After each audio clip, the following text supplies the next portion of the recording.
Welcome back to the Box Banter podcast. I am your host, Raymond, and joining me to my right is my little brother, emphasis on the word little, Timmy. What's up? Didn't know we were revealing relations. Well, people are pretty confused that they all think I'm the younger brother. Yeah, you look So, at you know, we got to just clarify that right now. you look at it in all sorts of ways. Oh, yeah. Yeah, I clearly. I mean, you had some grades already coming through, I believe. So Yeah, no, it's experience. do is you what think I it's like to call it. experience? Is it? It's, Okay. it's experience. Yeah. Do you think it's and the kid knowledge thing? No, nothing to do with kids. No. Yeah, okay. It's experience and knowledge. Smart answer. Yeah. Just in case, you know, Knowledge. they're watching. So. Not grades. No, they're not watching. God no. No. China. So it's all wrapped up. Yeah. Round 2. Already gone. Just like that. Yep. First sprint weekend done as well. So we're trucking on through. We've got Japan coming up in 2 weeks. 2 weeks. Yep. And then we're going to have a month off Yeah. of 5 racing. weeks. So that's going to be a 5 rough weeks. time. So Yeah. Enjoy this while lasts. yeah. Well, I don't know what we're going to do. Yeah. We're going to have to We'll figure something out. take a sabbatical or something. Yeah.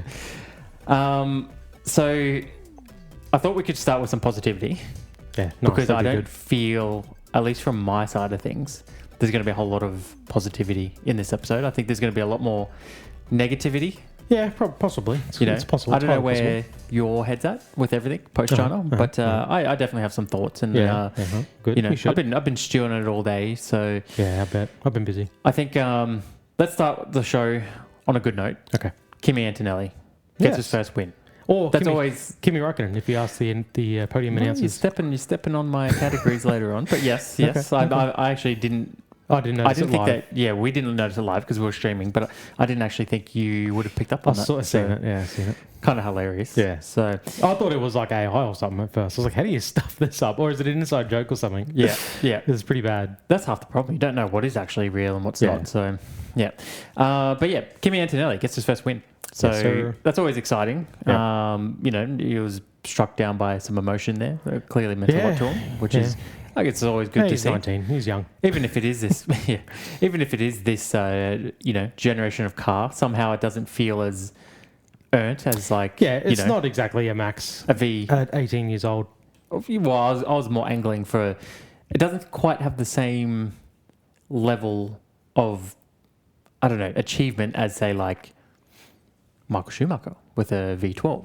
You know, Yeah, I mean, you could say that about any moment that Yeah. we're going to see this year or in the last Like- 10 years. where it just sort of points me a little bit is if you're the winner of this championship, right? And if these regs are going for a couple of years, 3-4 years, who knows? Mhm. Are you proud to be a world champion in these regs? Or, you know, if you look at the 76-year history, you know, are these some of the cars that you're most... I mean, I'm sure the driver is still going to champion it Yeah. as a world champion, but I don't know. It just doesn't have the same gleam to it, does it? I guess the question is, do Formula One drivers now look at themselves in the mirror and do they see what they saw as a kid? Thank you. Looking at Formula One drivers as they were kids, especially your Alonsos and your Hamiltons who saw some 90s era drivers, do they look at themselves in the mirror? Do they walk into the garage and see what's going on in there? And do they see what built the sport? Do they see what made them fall in love with the sport? Yeah, well, I guess like someone like him, if he's 19, he was born in 2006, is it? Yeah. Yep. I saw the whole Lewis Hamilton having a big old chuckle in the interview in the press conference. Right, yep. Because his first race win came when Kimi was 1 or something. So the drivers he grew up with, half of them are still on the grid. That's what I'm saying around about the your paddock. older drivers who got to see some real... I mean, Kimi Antonelli almost would have started falling in love with the sport as they were coming into Turbo Hybrid era. That's our young years. So he probably didn't even get to... He fell in love with a different era of the sport. Which is a kind of a crazy thing to think of. Yeah, you know? exactly. Look, nonetheless, he got the pole, so youngest ever pole sitter, and then very nice, crispy. Yeah, right in the mic. A couple of better beers. This Yep. is what I've brought to the show today. Yeah, So, very nice. I've never had a better beer. well, you know, Heineken set the bar pretty low last week, I think. Well, yeah, so that's very true. I've not had a better beer. You see it everywhere, especially in Australia. So. Yeah, I'm definitely more of a glass. I prefer the glass than the tinnies. Typically I do, but you know, I thought you know, that's all right. catch you off guard. Yeah. Just No, you know, I appreciate it nonetheless. just get you out of your comfort zone a little bit. So, Yeah. Anyway, back to the Formula One. So Kimi, youngest ever pole sitter. So that's an achievement for sure. And then goes on to convert it to a win. So bravo. He nothing, can't take anything away from him. Still has the best car. Yeah. And there's no other car that can compete with that. Yeah. And you can say what you want about the Ferraris, but they're not competing for wins. They can start fast. Yeah. And then they can't really do much more after that. So yeah. I mean, if you look at some of the... I mean, I couldn't remember every driver's first race win. But you look at Max's, he obviously the highlight, the youngest ever. Yeah, we spoke about it yesterday in the live. Mm-hmm. We recalled this race only a year ago. I don't remember him having any of this type of emotion afterwards. For him, it was almost... I mean, his dad, the way his dad is, you're not surprised. Like, he didn't have that emotion when he won. It's just like, this is business. This is what I'm here to do. That's simple. Yep. But he won in a car that was not the best, and the Mercedes had to take each other out. But the Red Bull's a lot closer to the Ferrari, and he had to beat a prime Daniel Ricciardo as well. Mm-hmm. So that's the one thing Kimi's got, is he had to beat George Russell, who last year probably really hit his strides, and he's so far continued on this year. Yep. But besides that, he had one man to beat. Yeah, and does this race go the way it does if George doesn't have his quali woes? It's probably the biggest question. Well, that's a very good point. He was always going to win a race this year. It really doesn't matter whether it's here, Japan, or bloody, wherever we end up next. It was always going to happen. This is what we said yesterday about him being the second youngest, especially with he had a year and a half to kill to sit as the second youngest driver to win. It was inevitable. It was always going to happen. Because it is not common that a driver goes straight into a top tier team. Exactly. To start their career. And very rare. And maybe this is credit to Toto. It's a masterstroke. Yeah. And I guess it all pays off now, right? He's proven right. They knew last year they weren't going to have what it took to win. They took a risk, or to win it all. They took a risk in him tearing a lot of shit up. But he didn't really even do that. But it gave him the opportunity to be ready this year to, they don't want him to beat George, I don't reckon. I reckon they'd be more than happy for George to win this year. But come next year, come year 3, Kimi, we saw year 3 Oscar and what he was capable of. Come year 3, Kimi. That's going to be a different conversation.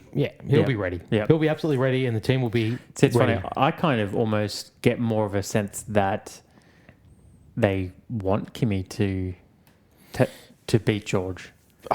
Who knows? I know George has been a part of the Mercedes family for quite a while now, but Kimi he seems to be upheld as this Mercedes protege. Yeah. He's the future. This is Toto's guy. They took a risk on him. They gave him Lewis Hamilton's seat when Lulu, departed. Yeah. They didn't do what they did with George by, all right, well, let's go stick you in the whatever, Williams, and then we put someone else with a bit more experience into the seat. Yeah. Cut your teeth for a little bit.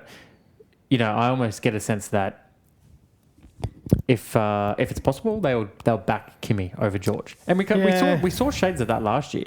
We saw some of last year. They were happy to play it fair, is what I feel like last year, which probably caught us by surprise because Antonelli was a rookie, and George was on a hot run. I don't see it the way you see it with the favorite. I don't think they'd favoritize any driver. Yeah. But I can't help but feel like they'll play it the same way McLaren did, where they've got dues to pay. Lando, you've been with us for so long. We want to get you this championship. I couldn't help but feel like they'd at least have that in the back of their mind for George. You stuck it out with us. We put you in a Williams for 2 years. You had to deal with that crap. And then you got given the worst Mercedes, Well, he did famously say last year that they would pick a clear number one and a clear number two. I don't recall this. And they've shown... Well, Toto did say, you can't win championships with 2 number 1 drivers. You have to back then what are they going to do? Because they're not going to... If Russell will walk... Well, I guess the difference so far from what it seems between this season and last season is I don't think there is anyone who can be a legitimate threat to Mercedes. Yeah. It seems like it's just they can pretty much afford to let them just play it out because...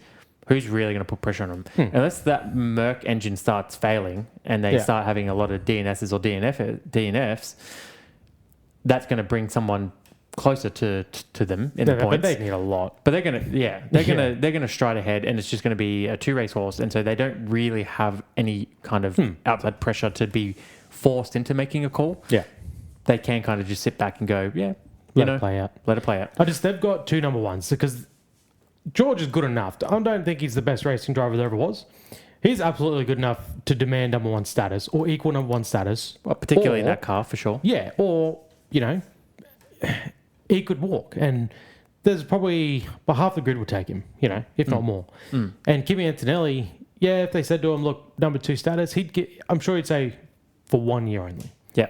Because you don't know how big your window is. And look at Oscar. He may have well and truly lost his window already, and that is the sad truth. That is the sad truth. It's probably the number one concern on my mind right now. Yeah, he could have lost his window. If these rigs carry out for 5 years and the McLaren don't get that shit together, and he's out of his prime by year 8. Well, 5 years, you're in your late 20s. Yeah, I mean, so look now at Charles. He had 2022. He had the hyped up, the hot Ferrari engine of 2019. And then they, no, we're not doing that with that engine.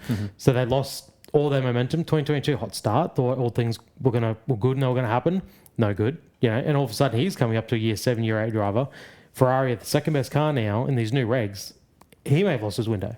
So I think Kimi Antonelli, if they were to say to him, we just want to secure something here, number 2 driver. If he was to say yes, it'd be this year only. While we just settle everything and we learn everything. Yeah. Because next year they might not be the best car. Yep. So Italy's first Grand Prix winner in 20 years, and I think it was to the day even I saw, I'm pretty sure. But that's crazy. Giancarlo Fisichella was in Malaysia. So, 06, very, you don't really think about these things. And I think because eras of dominance can go on for so long, so time just kind of passes and you don't really kind of realize how much time goes. Italy haven't had a Grand Prix winner in such a long time. So it is funny. Like you think of Ferrari before he was even born. It's crazy to think that someone had won from his country. Yeah. Because he's not quite 20 yet. So kind of crazy to think that someone who wasn't even born when that man won. Yeah. Basically was born, went through his life, made his way to Formula One, and then was the next winner. It is true. I mean, you think of all the heritage around Italy. Ferrari, the Italian Grand Prix is the original Formula One Grand Prix. But you can't name that many Italian race car drivers or successful ones, especially in the modern era. Yeah, I mean, you got Fissi, but he was marginally successful. Not exactly who you wouldn't rank him in the top 40 drivers, 50 even. Oof. Yeah, okay. He's not your go-to name. So you go back another, you go back to the Nige probably. Not the Nige, sorry. Bloody Mario Andretti. You go all the way back to them. You're looking 80s before you're looking at your next hyper successful Italian driver. So for a sport that there's a lot of Italian around it about it, and it's a bit surprising that there's not. Yeah, there hasn't been a huge influx of Italian drivers. And like you said in the live yesterday, how did Ferrari miss him? Yeah. Imagine that. Imagine him in the Ferrari. I mean, he's going to have 20 years in this sport, guaranteed. And he's going to have success. Yeah. And there's no doubt he's fast. So I guess as long as he's got the car under him. And if Ferrari got their hands on him, that's all they needed. Yeah. Because great young Italian in the Italian team. And we know how they like to keep Italian blood within that team. Yeah. So how'd they miss out on that? Any other positive notes you want to add before we crack on? Lando didn't start the race. That was pretty good. Yeah, that's a positive for us. Yeah. Has a beer, by the way. That's not bad. Yeah, it's not bad. Definitely better than the Heine, for sure. Better than the Heine. Like you said, that's bottom tier and it may stay there all year.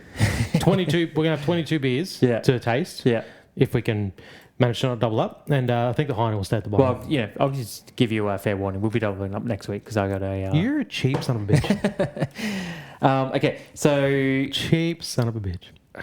Hey, I'm trying to remain positive here, okay? You've just offended me and ruined my next week already. What? Do you not like it? They're okay. I just like the variety. Well, at least it's not a double up on the Heine. So. It'll never be a double up on the Heine. Okay, so now this is where things get really dark. Yeah. Oscar Piastri, a part of McLaren's double DNS. So consecutive race weeks where he hasn't raced a single Grand Prix lap. Yep. Dark times. Who would have seen it? How is each week progressively getting worse? Yeah. Like you said it. Basically, since Baku last year, it's just been a downward slide for Oscar and Oscar fans. Monza. Yeah. You said... I said Monza because that was... Okay. No. I said I haven't been happy since Zandvoort. Zandvoort. So, okay. He won, and then Monza was the switch places, then it was Baku the crash, and so on. We don't need Okay. So Monza. So last week we thought was like, all right, this is rock bottom here. Yeah. But somehow we have found a new low. So there is, you just mentioned it before. It's maybe a little bit silly to say or call it, has his window already closed. But just look at the history of the sport. The window of opportunity to be world champion is very minute. Yep. And he was in a car that he could drive the wheels off. Mm-hmm. And he was fighting for wins. He led the championship for the bulk of the year. And unfortunately, whether it was through him, whether it was through McLaren, whether it was through someone else, it slipped away. Yeah. And there is that element there where, I just hope that in 5 years, 10 years, 15 years, post-career, whatever it is, that we're not looking back at the season and going, him particularly, I just wish I was a little bit more selfish. I just wish I took a little bit more control of the situation and basically do what every other great world championship winner has done. Yeah. Your Michael Schumachers, your Vettels, your Verstappens, your Hamiltons, very selfish drivers who stamp their authority on the team. Doesn't matter how long they've been in there. If they want it, they go and get it. Yeah. And there's a part of me that does worry. Have we seen that slip? I know with regulations, especially as a customer team, you can develop it. You can get better. We saw that with McLaren with the last era where they started off as the worst team and we're in that position again. And then they developed the car into the best team. Yeah. So there is hope. They've done it before. There's hope that they can do it again. He needs to be patient. Yeah. Is the thing. Unfortunately. He can easily, we saw Ricciardo, you jump ship too early, and it can be a problem. Yeah, I think, that's the other side of the question, isn't it? It's, do you jump ship? Or do you trust the process? We saw Ricciardo jump ship. Now, that was a little bit different because Lando Norris is not a Max Verstappen. No. It wasn't a case of wow, this kid is insane, and the team just shifted their whole attention over to him and this is our guy. Sorry, Daniel. Yeah. And then it was up to him whether he wanted to take the fight to Verstappen in the same machinery. And obviously he didn't. One arm behind his back. Yeah. Not quite the same situation, but there is going to be a level of either remain patient and trust the team and trust that if you find yourself in the position again, you can do what needs to be done to become the world champion, or you find a better opportunity somewhere else. See, my concern is, I've been thinking about this lately, what does Hamilton and Schumacher have in common, especially between the two? 7 more champions? Well, yeah, exactly. Well, exactly. But they both did it with different teams. They both were, without a doubt, the best driver on the grid. Mm-hmm. And maybe with the best car, but they were able to put it to their teammate. And they were clearly special. But I don't think you can discount the fact that they came into a team that was pretty developed and got to benefit from a car that was at its prime. So the thing is, when I look at Oscar, and I don't even want to say this out loud, but we saw last year, and we've seen this year, he is very, very, very close to Lando. They are incredibly equal. Usually within 100th. And I don't know who that says more about, is my concern. So Hamilton comes in as a rookie and puts it to the double-time defending world champion, Fernando Alonso. Mm-hmm. Puts it to him. Pretty much almost takes the championship on debut, right from underneath him. Should have. And then he beats Jenson Button, as his teammate, whatever. Goes to McLaren. It's Nico Rosberg's team. Reels off 4 out of 5 championships. And then you look at Schumacher. Comes in as a nobody to Benetton. I don't know who his teammate was. Doesn't matter because it's Michael Schumacher. Mm-hmm. Obviously, demolishes his teammate. Ferrari hadn't won a world championship in a long time until Schumacher gets there. He gets there. Straight away, number 1 status, no worries. Reels off 5 championships back to back. Mm-hmm. Both those drivers are clearly, without a doubt, so much better than their teammates. So much better than the rest of their grid. I mean, your biggest test is against your teammate. Obviously, because your cars are so different.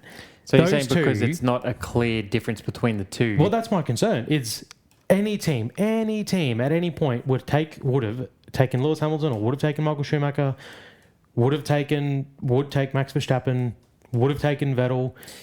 Any anyone would have taken any of these drivers at the drop of a hat. If there was rumours, it doesn't matter what situation was happening with their drivers were not Lewis Hamilton and they were not Michael Schumacher or Max Verstappen.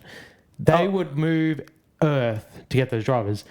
I'm just not sure Piastri has that, because he hasn't once like demolished Lando. Race to race he can. Mm-hmm. We saw it at Zandvoort. No answer. We saw it the 3P at the start of last year. So race to race he can, but it's not the way these other 4 drivers I mentioned were able to do it. Yeah. So I don't think Piastri has a pick. If he just said tomorrow, you know what, fuck McLaren, I'm done. I'll put my hand up. Someone come get me. Mercedes aren't moving on him. Maybe they would for Russell, but I think that contracts will get in the way. They wouldn't move earth for it. Ferrari, look, Hamilton's looking pretty good. Mm-hmm. Leclerc's not going anywhere. So I don't think he has that gravity. First of all, watch your fucking mouth. How dare you? How dare you? I'm just saying my fears here. Yeah.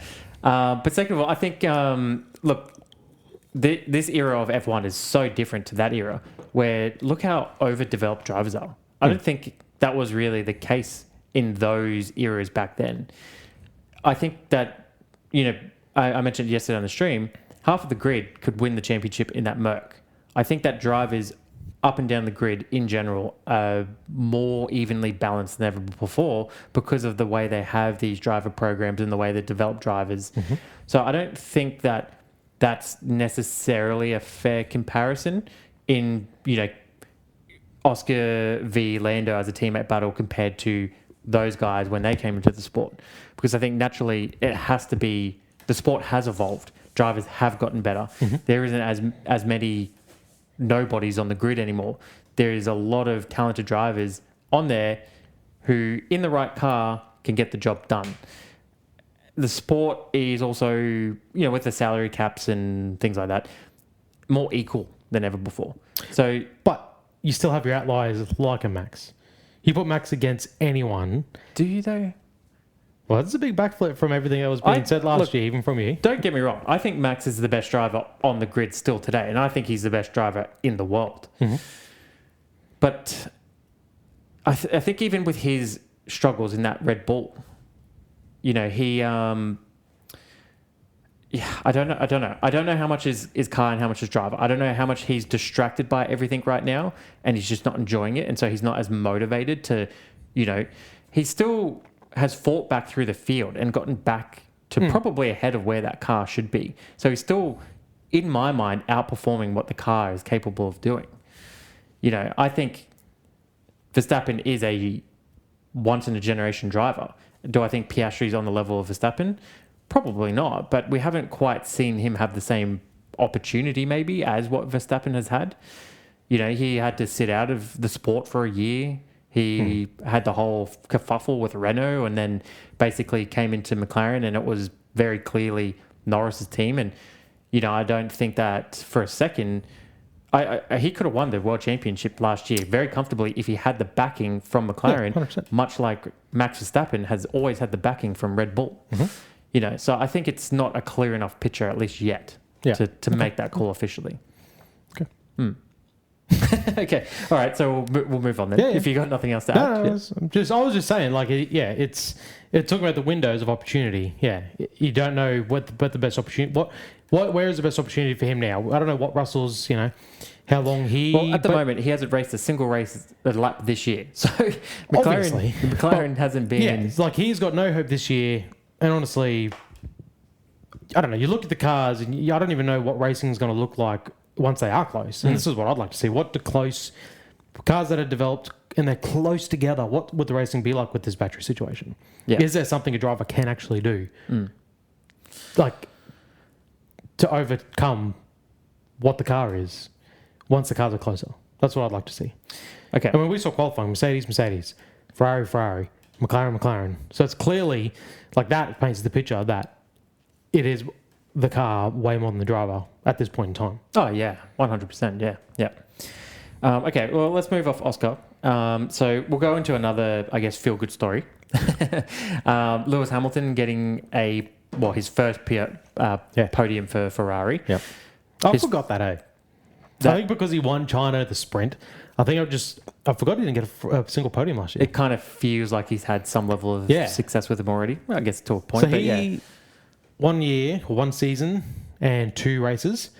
The previous, I think we said last year, every Ferrari rookie got a podium in history. Yep. And that's technically true.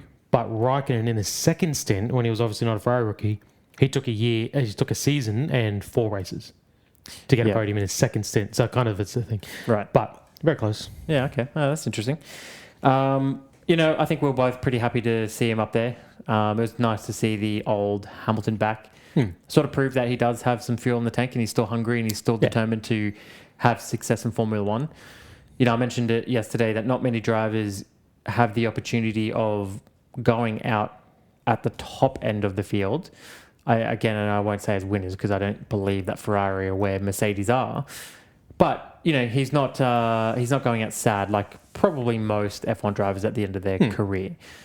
And that's assuming he does retire next year or the year after. And we're kind of, we are at the end of his career. Who knows? Leg. Who knows? So, Alonso's hanging in there. But I think you can't discount as well, he took the fight to Leclerc and he came out on top. Yeah. And I don't think that's an easy thing to do. I think that Leclerc is a world championship caliber driver. I think he's very strategic in how he races. He's very crafty. He's a multiple race winner. It doesn't matter if you're Lewis Hamilton or if you're, Max Verstappen, teammate or not. He's pushing you to the brink. Yeah. He's not giving you an inch. No.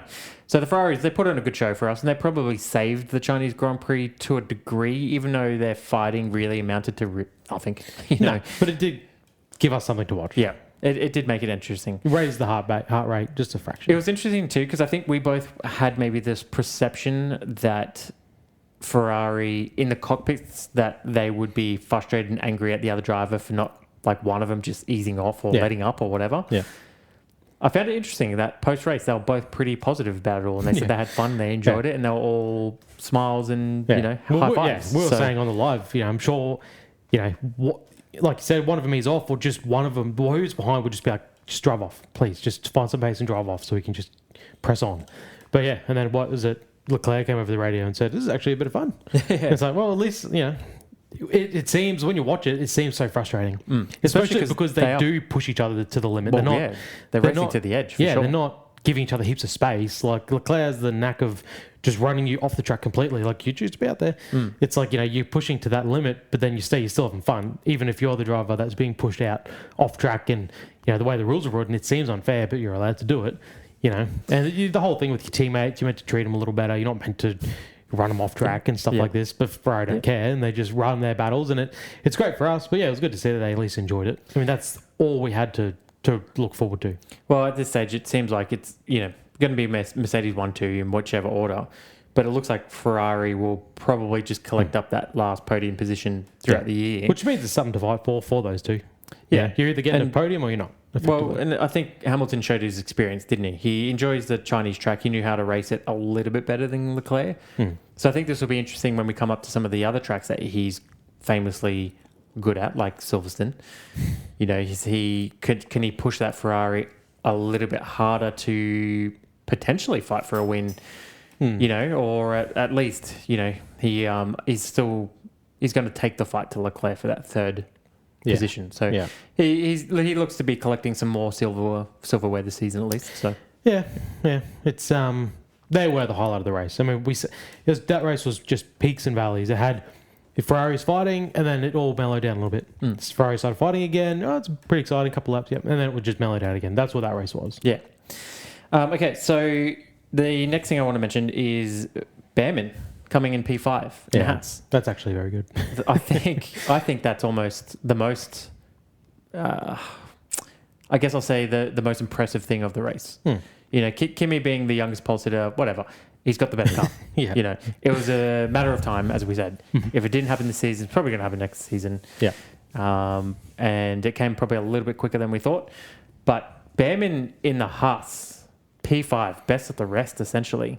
I mean, it's funny. He finished 7th in Australia, which I was kind of meh about. Well, just really quick as well. He didn't have the cleanest race too. He still had his fair share of, things to deal with, and he lost positions and was able to fight back to get back to that spot. So yeah, I mean, if McLaren's actually participated, you would have expected them to be 5th, 6th. Yep. So he would have just run home in 7th again, and I would have been meh about it. Yeah. So it's funny how 2 positions, and all of a sudden it's like 5th. Like you said, it is best of the rest. You got the untouchables, and then you've got Bearman and Haas. I'd love to say that Haas is no McLaren, but at this point in time, you'd have to say that McLaren ain't no Haas. Yeah, literally. Because at least they can run a full Grand Prix and score points. That's what I said have yesterday. the level of consistency that McLaren can't find. So Aston Martin are impressing me more than McLaren are impressing me. yeah, They've actually started every race this year, both of them, both cars. Yep. That's something. I mean, they may not have finished anything yet, but that's something that McLaren can't say. They've had 1 finish, 3 DNSs. Yeah. Bearman's becoming one of my favourite drivers on the grid more and more. I like the way he conducts himself. I like his racing craft. Obviously, we got a little taste of what he can do when he had the cameo 2 years ago before he was picked up as Ferrari as a full-time driver. So he proved that he has the talent. And I guess this is kind of falling back into what we were just saying about all the drivers are pretty good, or at least 75% of the drivers are very good. You get most of them a good car. They can win it for sure. Yeah. So, but at the end of the day, you need to take advantage of your opportunities and the opportunities that you get, and he did that. So he's making Ocon look very silly, and I'm sure that Ocon is sweating quite a bit now. Yeah. And I look forward to seeing how he continues on throughout the season. You know. Yeah. I mean, this is the thing. Bearman is safe as houses. He knows he's just hanging on. He's all he's got to do is just live out a couple of years, move into the Ferrari when Hamilton retires. That's his whole thing. So does that make Ocon safe? Is Ocon just, they need a second driver. They're not going to want 2 fresh drivers at the same time. Is Ocon safe on the back of that? Because they're going to want him. He's the one who'll get the promotion. Yeah, or he'll stay as a Haas driver. And then, I mean, we've seen Haas don't mind bringing 2 fresh drivers in, Mick Schumacher and the Russian fella. So they've done it before. Yeah. But that may be what's saving Ocon now. It's like maybe Bearman has 2 more years, and then they're looking at a Ferrari drive. So Ocon, 2 more years, and then maybe another year or 2, depending on how the next driver goes. So Ocon might be looking at, at least 4 more years in the sport. So maybe he feels he's pretty safe as well. I don't know. I mean, if you've got Doohan in the wings, and they I don't think they do much with Doohan. Well, if second they're chances don't come by. Yeah, I know. But if they're in a position where Ocon's not scoring points and he keeps putting himself in these positions where he's just having incidents that he could easily avoid. He doesn't need to have, and he can have a little bit more consistency to a season if he can avoid these things. I mean, that is essentially what kicked him out of the Alpine. Yeah, is making silly decisions in moments that you don't need to. Yeah. Then what's to stop Haas going, all right, we have nothing to lose. Let's give him a shot. If that car's not scoring points, then why not throw Jack in? Okay, so I'd love to see it. Now this is So personally, so would I. Love to see it. I think, especially you didn't really watch the Drive to Survive episode, but it definitely seems he got the short end of the stick in Alpine, and maybe we weren't really privileged to see what exactly he is capable of doing. Given an opportunity. Yeah. Last season was no easy feat to start in those rounds that he had, the rounds that he's dealt. Is that an excuse? Yeah. I mean, other rookie drivers had to cope with the same stresses and ordeal, and they did seemingly a little bit better. But did they? I mean, they all crashed in Australia, and then I can't remember China. But who else didn't score points? His teammate Gasly didn't score points in China, and then he went on and had the issue in Japan, which was a big issue. But you know what? Did they score points at all last year? I don't know. I've got a feeling Gasly might have scored a point or 2 at the end, but whatever. But you look at it and you go, and it's the whole thing with Colapinto. Colapinto had 17, 18, 19 races to do what Jack couldn't, and he couldn't do it. Yeah, he didn't score points. He did nothing. So that's the frustrating thing. Okay, so before we move into the achievements, the final thing I wanted to bring up, and there's a couple of ways I could attack this or approach this, but we're in the second round of the new regs. It's early days, so that's not lost on us. Now, you have surprisingly been quite positive towards the state of racing at the moment, and it's probably still too early to call. I think maybe around mid-season you can maybe make a little bit more of a decisive decision on whether we like what's going on or not. Yeah. But I think we're already post China, and we've had the sprint race as well. I think we're already falling into this pattern of where we know what the years are going to look like, unless something drastically changes with like the McLarens or Ferrari can find a way to like compete with the Mercs and find an extra second per lap. They're pretty much missing. It seems like we're going to fall into this pretty bland season. I don't have high hopes for it. So my biggest concerns right now is, the state of F1. So we've got an extra team on the grid. We have 22 cars. We're yet to see all 22 cars start a race. Correct. I'm almost thinking, are we going to see 22 cars finish a race this season? Probably not at this point with the reliability issue that we're seeing.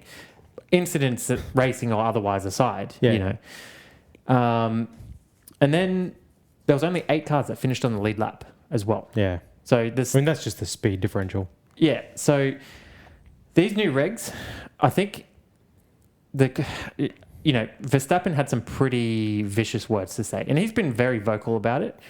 And I've been on the fence about whether I like what's going on or not. And I think I'm starting to pick my side, and I think I'm siding with Verstappen. I think I agree with what he's saying and what his criticism is. And I think if you've got the world's best driver saying this about the sport that he's in, the sport that's supposed to be the pinnacle of motorsport, but then you've also got Alonso, who's also a world championship driver, who has a lot of history in the sport, who's also being very negative on where things are. You got Norris, who I guess he's a world champion. He's got his 2 cents as well. I saw the comments during the test or pre-test versus now, where he's he's flip-flopped. Yeah, he was like, "Oh, it's not so bad. He get paid a lot of money to drive race cars." And then now it's his flip sides completely. Now he's Verstappen side. Yeah. The only person in this elite pool of people is Hamilton, and that's because he's got a decent car. He's got a decent car, at least they're at the front. But I think if he was having a similar year to last year, I think he would be a bit more open and honest about his thoughts on it all. But I think F1's in a real spot of bother right now. And then we're going to have a month of no racing. So not only has the racing been pretty questionable, now we're losing 2 races off the calendar, and it appears that we're not going to regain those races at all. Yeah. So now you've lost even more entertainment value. Yeah. So it begs the question of who are they catering the sport to? Now, it seems like they're falling into the same sort of thing that we see like basically any other entertainment industry go through. They sort of lose vision of what the thing is, and they stop servicing the fans.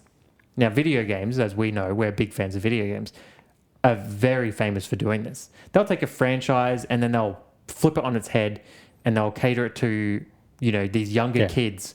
Because people who haven't played the originals, people who haven't grown up with the game and want to... Yeah. Because they think that that's where the success lies. But you're not listening to your fan base and what they want. And, the loudest thing is they want real engines. They want V8s at a bare minimum. They want V10s. They want V12s. They want thrilling racing. Now, I know that overtakes is part of that. But when you're not really given it a chance to brake late and try and make overtaking maneuvers in corners, I think that's a vital part of racing that's gone. And that's something that's signature to Verstappen's racing pedigree. That's how he races.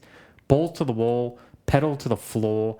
I want to go as fast as I can. I want to make aggressive moves. I want to, it's who's going to brake last. Whoever does, if you can make it, you win. That's been removed. Now it's all basically press a button and then be strategic with how you use your energy. It's not... I do agree with his comments, and they were along the lines of basically he sort of did take a little pot shot at, I guess, non-fans. But essentially he said, if someone likes this, then you really don't know what racing is like. And I think he's right. And he's not wrong, no, for sure. And I think that the sport is maybe trying to cater to the wrong demographic, and it's alienating not only the drivers within the paddock, but it's alienating fans. And not just old fans or, new fans or fake fans or real fans or however you want to categorize them. I think just racing fans. So if you compare it to NASCAR, right? I saw a little bit of a NASCAR race. You know, they're doing burnouts and long skids and doughies at the end of the race, and it's all fan service. You know, they don't overly penalise the cars. They let them race. There's a lot of action. It makes it exciting for the fans. Now, if you turn up trackside and you watch that and you feel the thrill of the speed and the loudness of the engines and the smell of the fuel, and it's all part of the experience. It makes it thrilling. It makes it exciting. Yeah. Formula One have just removed all of that. Yeah. So I do question, do they even know what their brand is anymore? And you know, who are they trying to make a product for? Because I don't think it's been overly enjoyable. So you're right about the trackside experience. When I go to a racetrack, I like to sit at a corner. You don't sit in the middle of a straight. You sit at a corner. That's where the action's going to be. Nowadays, with the Formula One, you're going to sit at a corner. Imagine sitting at the hairpin. You know, they break at 100 metres. Imagine sitting around that area at the hairpin at China. You're no longer hearing the screaming, then the straight to the brakes and the downshifts and maybe a tyre lock. Now you're just going to be hearing effectively a lift and coast. You're going to be at the most aggressive corner on the track for a lift and coast. Same with turn 9 at Melbourne. You know, you're going to be like, oh, this is where you see the most attitude on the car. This is where, again, the most aggressive driving on the track. But again, or you're going to be sitting there and you're just be hearing the lift and coast into the corner. No, you're taking all the risk out of it, and the risk is where the reward is. So you're right on that behalf. I think Formula One do not care about the fans. No, well, clearly. And I've said this. And they're not listening to the fans because they haven't taken anything that people have been saying for years into consideration. To the fans when the fans still turn up regardless? This is what I said last year. We are our own worst enemy. We started a podcast in one of the worst eras of the sport. Yeah. You know, and there's a lot of podcasts out there that do it. Every weekend, I feel like we're breaking records for TV attendance, for trackside attendance. Drive to Survive is bigger every single year. Like, not only do we keep turning up, but they do keep attracting new fans who do stay. They're not. So then, what do they care when the fans go, "Oh, this racing shit," but we're still going to sit here for 2 hours every damn Sunday and watch it. We're still going to wake up at 2 a.m. and watch it. But does that have longevity? How long can that be sustained? They may react in 5 years when they start seeing a bit of a fall off, and sports do that. They do react. I mean, NASCAR's exactly the same. They just changed their whole points format again because fans stopped enjoying it. But NASCAR are very good at listening to their fans. That's all they care about. That's what I mean. Like, the sense that I got from NASCAR, and I do not watch NASCAR. And the race today was awful. Is fan service. You picked a bad one. Well, I only saw 15 laps or something. But it would have been terrible. Yeah. But they listen to what the fans want. Yeah. They know why they turn up to the track, and they feed that. Yeah. You know? Exactly. Formula One, it should be an entertainment business. At the end of the day, you're on KO, you're on Foxtel. It should be like all sports. TV is what pays the bills. You know, all sports are the same. You get your huge TV rights deals, and you spread the money between your teams, whether it's ball sports or whether it's motorsport. Like, that's how it all works out. The problem with Formula One is they go, yeah, cool, thanks for all this revenue, but we, as Formula One, have to pay, you said it yesterday, 60 million, if that's what the number is, to Ferrari every single year, regardless. You know, Mercedes probably get 45, Williams probably get 40 for doing absolutely nothing. They have all this money they have to give to these teams. Then they have to pay per point. Then they have to pay all these other things. So the TV rights aren't enough to cover that. So then, you have your manufacturers in the sport, and they have a massive impact on what the sport is. And that's the problem. Look at there's no coincidence that Audi have joined Formula One right now with this 50-50 engine split situation. I don't know much about their road cars, but I'm guessing they're running that type of a situation. Mercedes, it seems like it's almost to cater. Yeah, there's a reason these manufacturers are in Formula One. It's because it's relevant to what they're doing in the real world. And it makes sense in a way. I mean, why would Mercedes and Ford, Audi, they're not just making standard V8s anymore. They're not just making standard V10s. So I see that point of view, but that's exactly the problem, is the sport is run by these OEM, these manufacturers that are running the sport and in the sport, but all they're doing is catering their own needs. I mean, what's the budget cap? 160 million? They'd be making way, way more than that. But then they're putting barely anything, back into the sport. They're only allowed to put the 160 million in, and that's to cater for Williams, who do nothing on the side. They just want to race. But then you got your big teams at Ferrari. If the budget cap's 160, which I feel like it's something like that, They'd be getting all that back with I'll double check why you keep rattling. Points scored, the money they get paid, the legacy payments, let alone sponsorship. I mean, there's a reason there's barely any sponsors on that car. Never is. They don't need it. And this is the problem, is that these teams run the sport. 135 mil. So yeah, you're in the ballpark. Bugger all. Yeah. So quickly check what the Ferrari heritage payment is there, because if it is 60 mil, straight away, half their budget cap's completely covered for just rocking up. And then every points they score, you get $1 million per point or something silly. So 60 to 65 mil. Yeah, I mean, this is the problem with the sport, is the teams get way too much money. The budget cap, who cares? That's just, I mean, Ferrari, as an example, they're a manufacturer out in the real world that sells cars for $500,000. Every single car they sell, and they'll be selling plenty. And then, you got everything else they do. And it's all for motorsport. I mean, Enzo Ferrari started because he wants to race cars. He makes road cars just so he can afford his race cars, But that's the problem with Formula One now, is it's too controlled by the manufacturer. So and what suits the manufacturer. And V8s, V10s that have no battery, that's not relevant to the real world anymore. And this is the problem. Formula One don't see themselves as an entertainment industry. They see themselves as they make a shitload of money because us as the fans rock up every single weekend, regardless of what show they put on. They get paid so much money from all this stuff that why not just keep it going? And you know what, Audi, you want to join us? Okay, sweet. We'll alter the regulations a little bit so that it makes sense for you to be here. It makes sense for all these engine manufacturers to be here. And that is the problem. It's not about the fan. Okay, so then, as you mentioned, we started a podcast because we were watching F1 anyway, and we talk about it weekly, and we just love the sport. But we've started a podcast in arguably the worst era of F1. So the reason why I turn up to watch the sport, podcast or not, is because of Piastri. If Piastri wasn't there, I don't think I'd be watching. So I'd have to assume that would be the same reason for most fans, that they're turning up to support their countrymen or their team. But you said yourself, look at the grandstands of China, packed to the bleachers. There's And who are they supporting? 40% were women. Sure, but there's no Chinese drivers on the grid racing. There's no Chinese teams. They're a neutral supporter. They've got to pick someone else. So I agree with you.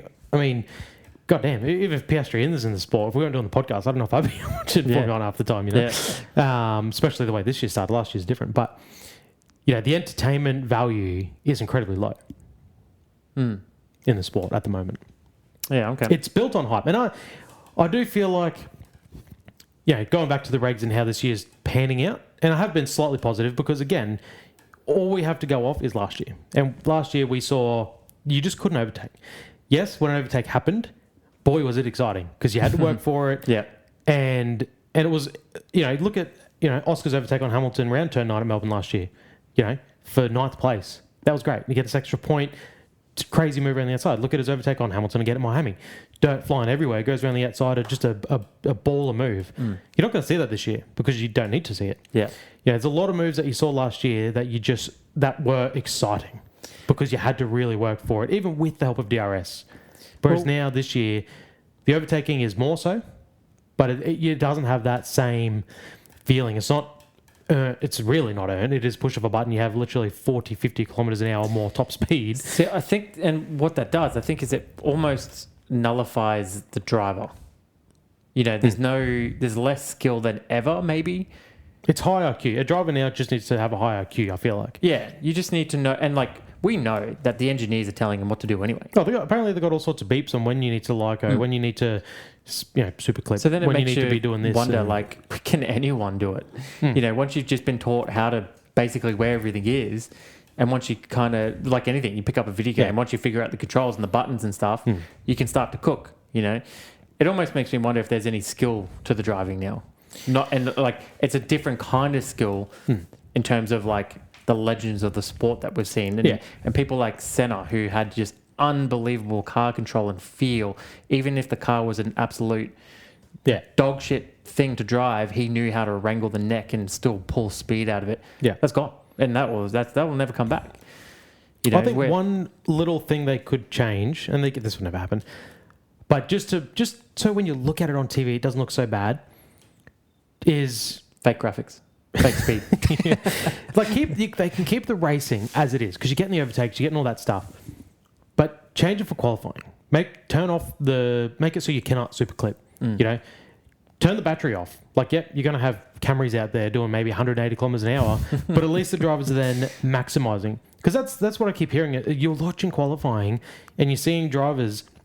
Yeah, qualifying last year was the most exciting time of the weekend because this is where you're most likely to make mistakes. This is where drivers are pushing to the absolute limits, where the cars are turned up to the most. This is the highest point a driver can be at all weekend, where everything's turned off. Every little bit of save is off. You're just flat out.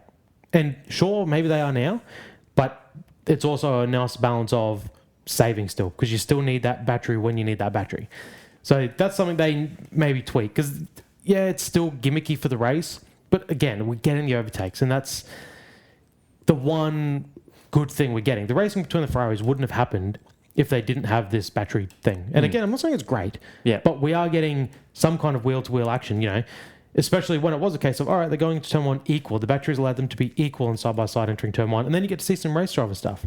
Yeah. But if they can make the cars, either the battery can last an entire quali lap, or you delete the battery, or you delete the lift and coast, and you just, whatever it is, you need to be at 100% at all times in a quali lap. That may make some difference, because at least you're watching quali and you're seeing where a driver can make a difference. Yeah, because it was Oscar who actually had some comments where if you make a mistake in the corner, you can still make that up in the straight. You know, if you're just strategic enough with how you use your battery. Yeah. So if you make a mistake somewhere in the lap, by using your battery in a strategic way, you can still actually set a faster lap than other drivers. Whereas like last year, if you make a mistake anywhere at any point, you're out of contention. Yeah. That's it. You can't afford a mistake. And we'd see them, a slight lock up, you know, just miss the apex, and they'd bail out of the lap, recharge the battery, go again. That was the difference, especially last year, the end of the regs, 4 teams within 2-3 tenths. That was the difference, and that was exciting. And you watch Oscar put a perfect lap together, and it's like that was thrilling, you know. And then now you do see this year, we've already seen a bunch of quali laps where they lock up, they do make a mistake, but they press on because why not? Your battery's going to recharge anyway. But like you said, you can still make that time back up. It's not detrimental to the lap time to completely fuck a whole corner up and miss the apex and lose the time there, because you may still be able to make it up just down the straight, just with your battery usage and how you've saved it. Like, it's tough. You know, if they were purely like, we just want passing, then they've achieved that. Yeah. We've achieved some kind of wheel-to-wheel racing, artificial or not, and it does look exciting. It was exciting watching the Ferraris race, like 100%. But yeah, it is everything else. Like, that's the saving grace. If for some reason they couldn't pass, then boy, would we be in a bit of strife. Okay, let's move on to the achievements, because we're running along on a shit Grand Prix. Okay, so final boss is our first achievement. Yeah. Now, your contenders for the final boss are, I'll give you Kimi Antonelli, obviously, at 19, putting it on pole and then converting it to a win. Yep. Pretty final boss worthy, I think. Yes. Your second contender is Ollie Bearman, finishing P5 in a Haas. Some eyes equally. It's very impressive. Yeah. And then third, Mercedes having 3 drivers on the podium: the past, the present, and the future. Yeah, nice. That's a good little caveat. Definitely a little flex for Mercedes there. I don't like Toto. I'm not his biggest fan, and that is Toto all over. That 3 Mercedes drivers. So for me personally, I'm striking that straight off the list. And I don't know. I feel like I've got to give it to Kimi on this one. Yeah, like he's going to get a lot of. You're not going to get that first race win often. And although he had the benefit of the qualifying issue with George, he gapped him. He gapped him through that race. Like, he was in control, and he stuffed up, blocked up, lost 2 seconds. That's a rookie error. I don't think you'll see that again. Maybe a little nerves. Bit of jitters. The engineer had to come over the road and be like, okay, let's cool this one. But, I mean, you only get your first race win once, and he, fastest lap, pole position. Yeah, I agree. All but a grand slam. I'd love to just flick it to Ollie for what he's doing there, but I think you can't take away what Kimi did this weekend. So he'll have his moment. Ollie will have his moment at some point. Yeah. All right, so the noob achievement. So I'll give you Ocon's clumsy overtake on Colapinto. Bonus point for Anthony Davidson calling it a racing incident and showing why he wasn't successful in Formula 1. Yep. B is Ferrari too busy fighting each other rather than Mercedes. Mm-hmm. I don't know if you agree with me on that or not. I get that they're both fighting for position, but there's still a part of me that thinks if they just work together and they don't take enough time off each other, like they just let Kimi get away. Within one lap, he was 3 seconds down the road. I think again, it's inevitable. I think it is probably inevitable. I think Ferrari let them fight. Is it worth a shot? Maybe for a couple of laps, but I think they know exactly where they stand, and I think once again, like I said it in the live stream, like if Lewis attacked Kimi, right, and put a lot of pressure on Kimi, and Kimi just maybe cooks his tires a little bit, and then Leclerc, then he swaps with Leclerc, and I know that this isn't necessarily fair on Hamilton, but then Leclerc can attack Kimi, having more tire. Yeah, Ferrari might be able to just snag a win. How much can they attack Kimi? I mean, we've seen it. We saw it in the sprint, especially. But depending on where Rosberg, crikey, what's his name? George Rosberg. Depending on where George passed Hamilton, as long as Hamilton was back ahead, turn 3, like that battle went on. As soon as George was clear and was able to pretty much have a whole lap ahead, and that was it. You never saw him again. So I think. I see your point, but I just think, again, that's so short-lived. And like you said, unfair on Hamilton if that was their game plan, because the biggest thing Ferrari need now is to not upset the apple cart between those two. Yeah. If they're getting along and if everything's honky-dory and they are just having big smiles in their cockpits racing each other. I just wonder if it's a conversation that they're even willing to have or have even thrown out there. Like, hey, do we want to try and get a win team here? And I think they fully... I mean, they've got all the data in the world. They fully understand... Keep the cars on track, because if Mercedes fail, absolutely, you're fighting for a win. Well, but if they don't fail, they're not in contention. I suppose the other side of it, as a team thing, is if you're banking consistently third and fourth, you're already going way ahead in the constructors from where you were last year, and that's just more money in the pocket. Yeah. So, which is all it is for Ferrari. And C, speaking of pining for bygone eras of F1, with your little Rosberg comment there, the podium announcer introducing Kimi Antonelli as Kimi Raikkonen. So, yeah, I was going to give a doc on, but I feel like that is the biggest noob thing ever. You have one job. Yeah. Just get the guy who won the race and get his name right. We're all thinking it. Every time I say Kimi, I want to say Raikkonen. Yeah. Like, we're all thinking it. I actually feel bad for Raikkonen because... that is true. I do say Kimi and I sort of think Raikkonen, but it is starting to shift a little. So I hear Kimi and I think Antonelli. Yep. And I think it's a bit of a shame for Kimi. I mean, he's starting to overwrite those files. That Kimi, exactly. You're starting to forget the Kimi. You say Kimi, you're talking to anyone who knows a little bit about Formula One.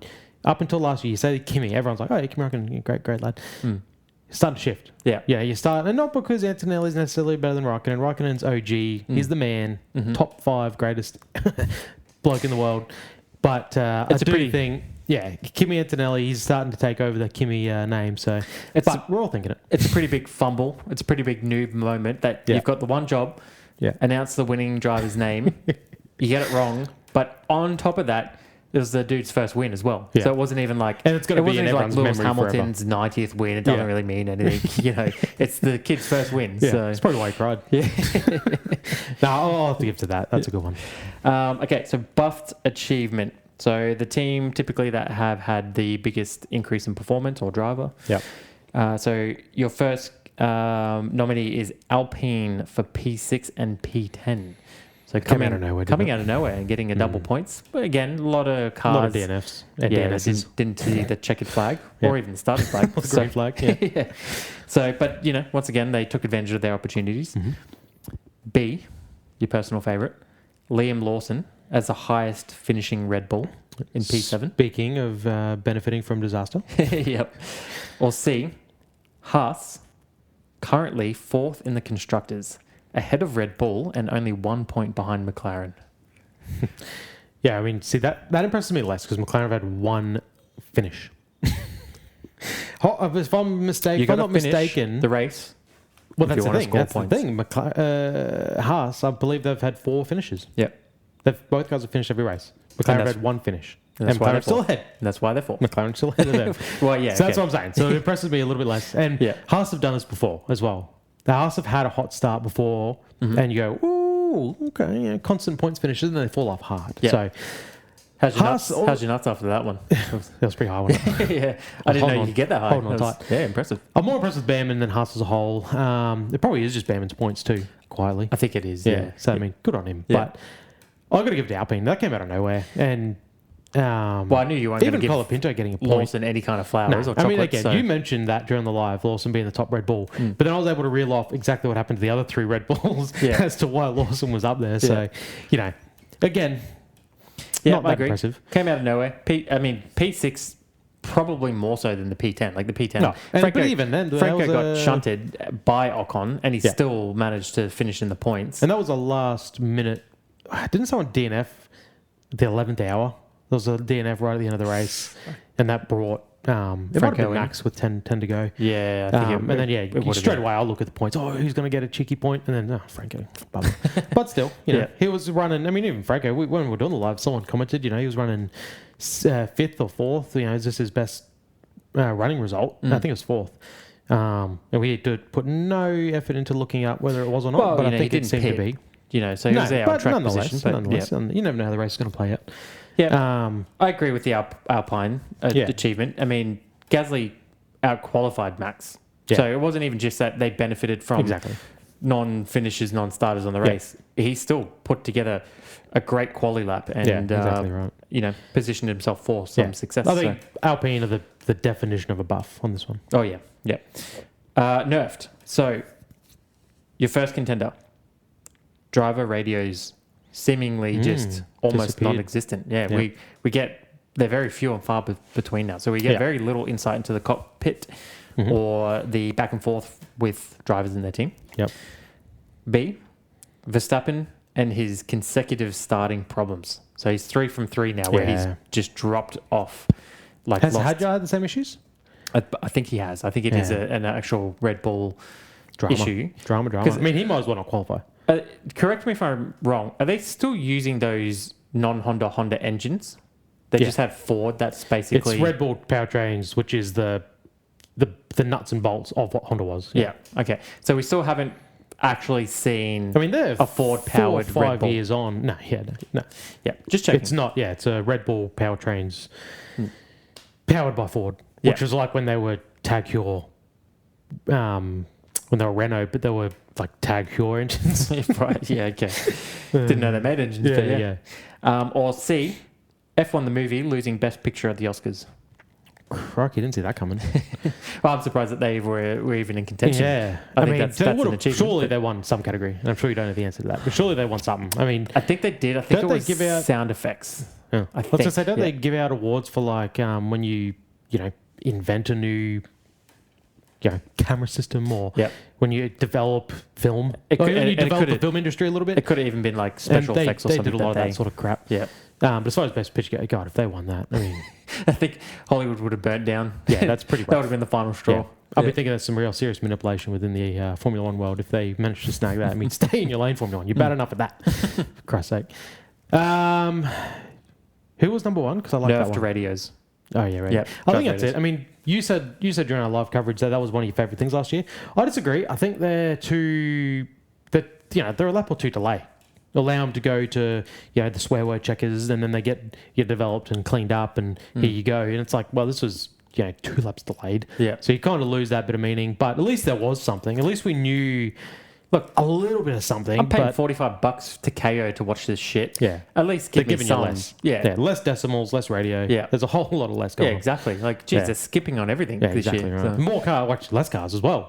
Yeah. Less cars on the Technically grid. less cars, yeah. Less races now too. Two whole rounds gone. Exactly. So, yeah. God. All right, yeah. Driver radios, I'm more than happy to give that the nerf. So Yeah. And there's got to be a reason for this. yeah. Is it and I because reckon they're it'll be just because there'll every be a lot driver's of shitting on the situation? It has to be. I mean, the only one I can think of is that Ferrari one with Charles, where it was a bit positive. Oh, this is actually a bit of fun. Yeah, and of course they made sure to show that one. And Go, even "Look, his guys." wording, this is actually, it's like, hey, I'm a Formula 1 driver and I'm actually having some fun here. Yeah. Like, shocker. Yeah. Who would have thought? How much do you get paid under the table for that? Okay, so the final achievement is the AFK achievement. Now, this is there's so many contenders here, and I think this is going to be one of those categories throughout the year that are just going to be Pretty self-explanatory. Well, take your pick. There's a lot of nominees here. So you got McLaren for the double DNS. You've got Bortoletto for the DNS, and you've got Albon for the DNS. Yeah, that's So, and again, like Hulk last week, Albon. I mean, again, it was someone commenting on our live stream, like Albon not starting either. Halfway through the lap, like, oh yeah, he's on again. I wonder if that's F1 just trying not to put too much attention on the negative stuff. Exactly. Yeah. I mean, even Australia, like constantly, like Ted was like, we don't want to keep harping on about Aston, but we got to. Well, I didn't see any vision of them actually wheeling Oscar's car off the grid. No, exactly, yeah. Yeah. You caught it. I wasn't listening to the coverage. When we were live, you caught it like, oh, did they just say they'd wheeled Oscar off? Yeah, well, I heard Piastri's name and straight away my ears pricked up. I mean, apparently there were different issues for both cars. Related to the PU, but different issues within the PU. Yeah, like, come on, man. I think McLaren deserve it. Double DNF is DNS. out. DNS, sorry. Yeah. And I mean, the whole team might as well not. I mean, your points in the sprint, so good. They should just left Saturday night, though. yeah. Got an extra day. Yeah, got an extra day off. Prepare for Japan. I mean, that's the worst thing. Even Oscar's the worst case because you even got to the grid. You think you're racing. Oh, yeah. Your team's hyped. Let's go. You're all mentally prepared. Yeah. You're suited up. Yep. At least Norris's team, but they were like, they would have known a while before the race. Like, oh, when you got the floor off the car, something pretty significant has gone wrong. Yeah. So, and we kept the bookies interested. Norris, both of them were still sitting in their cars. The bookies would be like, whoa, there's still a chance. Yeah. But no. So this just leads me into a quick question for you. So we've seen Audi come into the sport and they're using their own power, which I think is, I mean, even if the regulations were sort of catered for teams like them. McLaren have been pretty vocal that they're not convinced that Mercedes have been kind of fair with the package that they've received and maybe all the information that comes along with it. I think it's info that they're lacking, Yeah, and I think there's two sides of it that I think, all right, Mercedes have built the engine. Is it their job to teach you how to use it?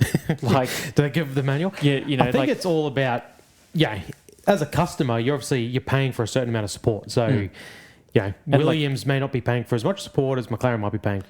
Yeah. So if McLaren said, what's it cost? What's it cost for you to give me the engine? What's it cost for you to give me one of your engine guys? Like everything, and that might be that might be their agreement, their contract is we get the engine and we get all the info on, not all the technical info because you're still racing each other, but like exactly right, how to use the damn thing. And if they aren't getting all that, and I heard that's what they think was a part of the Oscar issue, then 100%. If they feel like they have a right to all the info, and they're not getting it, then it's a problem. So then, where I was going with this is, McLaren are a supercar company. Yeah. Why do they put themselves in this position in the first place, and just not use their own engines, and then tune them to the if they know their engines inside and out, tune them the way that they want to tune them. They could potentially do exactly what other teams are doing and then leverage that as a, you sell off the engine to other teams as well. Well, again, I know that's going to cost money and it's probably more cost effective just to buy an engine that's pretty much good to go. Yeah. But you're always at the mercy. You're always at the customer team. Yeah. I think, again, I don't believe, and I could be wrong, absolutely could be wrong, but I don't think McLaren road cars have hybrids. I think they're still old-fashioned. Probably not. It's like Lamborghini. But if they can make supercars and they're a car manufacturer, I'm sure it isn't that difficult to put together a team to figure out how to build a 50-50 1.6 litre turbo engine with a battery. I think it might be a little more complicated than that. But this is why, again, it works for Audi and Mercedes. And it's probably why Renault pulled out, because they're like, we don't do... Like, maybe they do a bit of hybrid, I don't know. But this extent... Maybe not, I mean, Audi race in, like, as far as I'm aware, the engine part of Audi, their engine team have come straight from their Le Mans program, which run this similar engine. So again, just too good for Audi, Come over, we'll basically make our engine regs suit you very well, so you can come in and be successful. And same with Mercedes, they've got, motorsport teams outside of Formula One that play with these sorts of things. So McLaren don't have that. I don't believe they don't make Camry engines. Exactly. They don't run on battery power, and they're hypercars, and that's what makes McLaren so cool. But then it's also what makes them not be able to really compete. Yeah, so I think it's almost like you can't really complain about it when you're a car manufacturer who doesn't... Again, if you're paying I just can imagine that Williams don't pay Mercedes the same, and this is why they're not complaining, because they're Mercedes engine, same with Alpine, but they probably don't have the same. They're not probably getting the same package as McLaren paid for. So McLaren would be paying top dollar. They expect to compete every single year they enter the World Championship. They expect to be competing for a World Championship. They have like bundle deals. So for 20 million, here's an engine. For 25 million, for 25 million, here's an engine plus man. Yes. For 30 million, here's an engine plus man plus computer. I do believe that, yeah. And I believe in 5 years, Williams won't have the most newest engine as well. I think McLaren, again, with whatever deal they make with Mercedes, every year they'll be getting the brand newest engine. They should be running the exact same engine as Mercedes. But then you've got your Williams who are probably running a spec engine that's a couple of years older, that it doesn't have all the newest bits and pieces, because, again, you're only paying what... 12 mil. Yeah, you're only paying what you're paying. You're only getting the package you want. Yeah. Otherwise, why aren't Williams, why aren't all these teams running this engine having the same complaints? Years gone by, why... when Mercedes dominated, why were they the only Mercedes team that were able to dominate? There's a reason for these things, even though half the grid are Mercedes powered. Yeah. And then it's only McLaren who are like, whoa, we got some issues here with what we got going on. Yeah, this is what we paid for. Yeah, exactly. So. We agreed to a certain amount of information, certain amount of data, certain amount of, runtime. Because again, they don't own the engine; they're supplied the engine. And if they feel they're not getting that, they absolutely have the right to be questioning it. Yeah, Mercedes developed this engine. We believe we're getting the same engine, or the same information on how to run it. Why are we 10, 20 k's or slower down the straights? When you're in the money business, I'm sure that Mercedes are doing everything they can to withhold as much information as possible from McLaren. Again, if you said to any team, would you pay $5 million for a 10th? They'd be like, happy days, no worries. Yeah, absolutely. Yeah. All right. So the final category is the Easter egg category. So go on. Give me stat fact. Yep. Start off fact from the Chinese Grand Prix. So I had an initial one that I think is pretty low tier, so I skipped on that one. I found another one. Okay. So Bruce McLaren is the last McLaren driver to have a double, or to have back-to-back did not starts. And when was that? 1969 in Mexico, then the US. Wow. Yeah. Wow. So Oscar's in good company. Not a record you exactly want to to beat. No. So caveat. Yeah.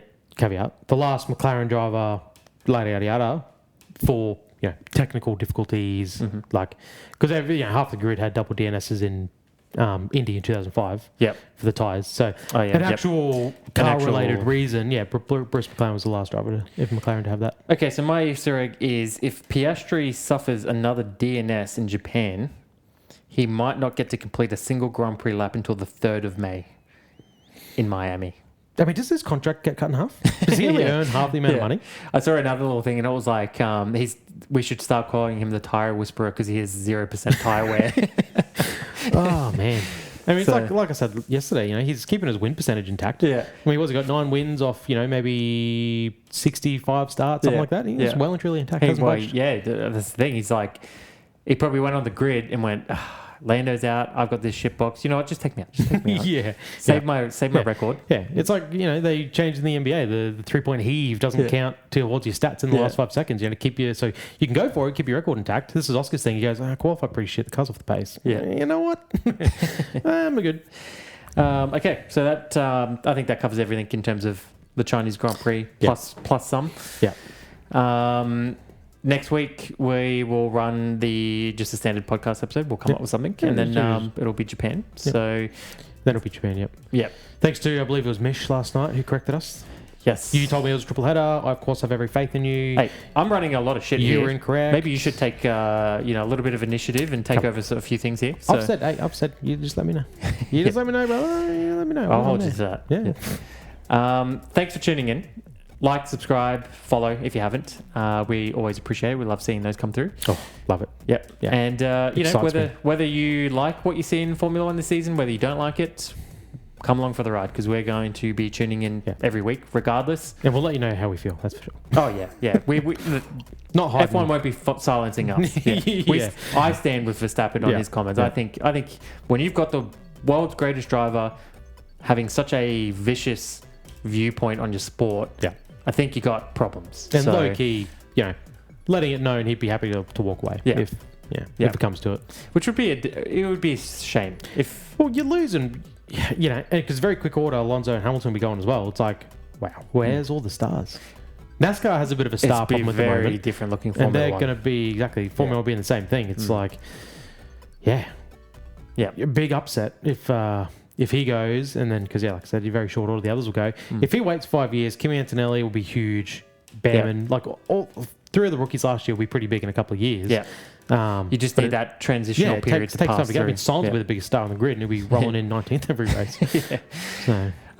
So join us next week again for the podcast. And thanks for coming along to China for us. Cheers. All right. GG's. See you next week. Bye.